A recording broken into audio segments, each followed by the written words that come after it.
ದಿನ ಅಮ್ಮ ಈ ಥರ ಚಿತ್ರ ಬಿಡಿಸ್ತಾರಲ್ವ ಮನೆ ಮುಂದೆ, ನೀವು ಬಿಡಿಸ್ಬೇಕು ನಾಳೆಯಿಂದ ಕಲ್ತು.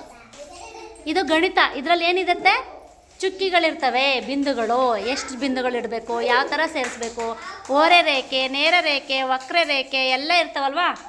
ಹಾಂ, ಬಿಡಿಸಿ ಎಲ್ಲರೂ.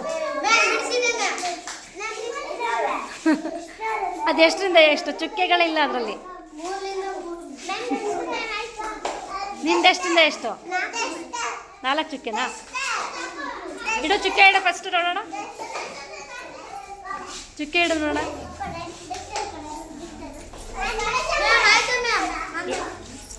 ಇಲ್ಲಿ ನೋಡಿ ಮಕ್ಕಳೇ, ಪ್ಲಸ್ ಆಕಾರ ಇದೆ, ಹೌದಾ? ಇಲ್ಲಿ ನೋಡಿ ಪ್ಲಸ್ಸು, ಕರೆಕ್ಟಾ?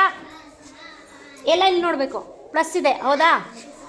ಇಂಟು ಇದೆ ಅಂದರೆ ಇದು ನೇರ ರೇಖೆ, ಇದು ಅಡ್ಡ ರೇಖೆ, ಇವು ಓರ ರೇಖೆ. ಅರ್ಥ ಆಗ್ತಿದೆಯಾ?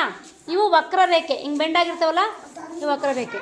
ನೋಡಿ, ಇದು ಫುಲ್ ನೇರ ರೇಖೆ ಮತ್ತು ವಕ್ರ ರೇಖೆಯಿಂದ ಆಗಿದೆ. ಹಾಂ, ಗುಡ್. ಈಗ ಮತ್ತೆ ಇಂಟುದನ್ನು ಸೇರಿಸ್ಬೇಕು ಹಿಂಗೆ.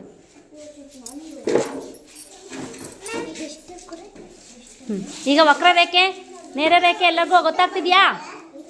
ಗೊತ್ತಾಗ್ತಿದ್ಯಾ?